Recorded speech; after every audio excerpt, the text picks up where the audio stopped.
আসসালামু আলাইকুম। রাজা কিচেনে আপনাদের সবাইকে স্বাগতম। আশা করি সবাই ভালোই আছেন। তো আজকে আমি আপনাদের সাথে শেয়ার করব চিকেন বিরিয়ানির রেসিপি। তো চলুন বিরিয়ানি রান্না করার জন্য ফার্স্ট আমি চিকেনটা রান্না করে নিব। আর চিকেনটা রান্না করার জন্য এখানে আমি পেস্ট কুচি ভেজে নিচ্ছি। একেবারে ভুলবেন না। তো পেস্টটা আমি ভেজে নিয়েছি। আজকে কিন্তু আমি সরিষার তেলে রান্না করেছি, যার কারণে এরকম উঠছে। আর এই তো পেস্টটা খুব ভালো মতো ভেজে নিচ্ছি। দিয়ে দিচ্ছি দারচিনি, এলাচ, দিয়ে দিচ্ছি তেজপাতা, দিয়ে খুব ভালোভাবে নাড়াচাড়া করে ভেজে নিচ্ছি। তো এটা আমি নাড়াচাড়া করে ব্রাউন কালার করে ভেজে নিব।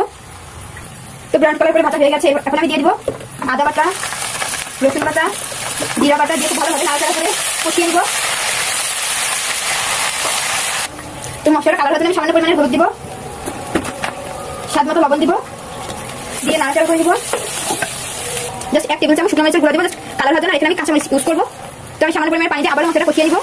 মশলাটা আমার কষানো হয়ে গেছে। এবার ধুয়ে কেটে রাখা চিকেনগুলো দিয়ে দিব। আর আজকে বিরিয়ানিটা কিন্তু রোজার আবদারে রান্না করা হচ্ছে, অনেক দিন ধরে বলছি বিরিয়ানি খাবে, তো যার কারণে রান্না করছি আজকে। তবে নাড়াচাড়া করে মশলাটা খুব ভালোভাবে চিকেনটা মাখিয়ে নিব। এখানে আমি কিছু চেরা কাঁচামরিচ দিয়ে দেবো। আর আজকে রান্নাটা কিন্তু কাঁচামরিচ দিয়ে করবো, কারণ বিরিয়ানি কালার যেহেতু হোয়াইট হয়, যার কারণে আমি কাঁচামরিচ দিয়ে রান্না করবো। এইটা মশলা খুব ভালোভাবে নাড়াচাড়া করে চিকেনের সাথে মিশিয়ে নিয়েছি। এখন আমি খুব ভালোভাবে কষিয়ে নিব। বিরিয়ানি মশলাটা দিতে আসলে ভুলে গেছিলাম, এখন দিয়ে দিচ্ছি বিরিয়ানি মশলা।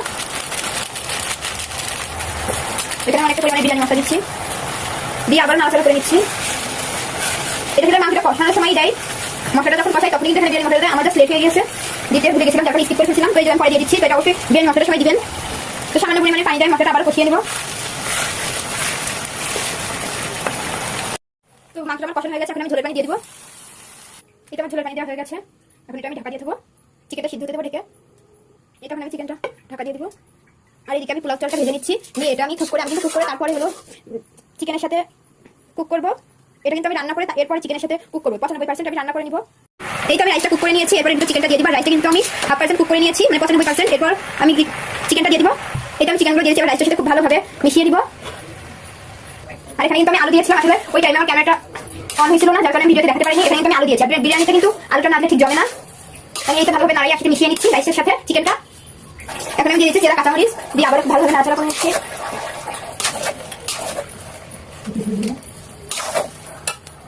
এই তো আমার বিরিয়ানি রান্না করা হয়ে গেছে। এখন আমি সার্ভ করে নিব। তো আপনি খেয়ে বলবে কেমন হয়েছে। গো খুবই মজা হয়েছে, খুবই অসাধারণ হয়েছে।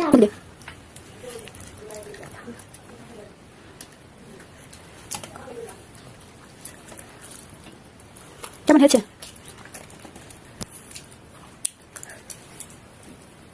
অনেক মজা হয়েছে আপনার।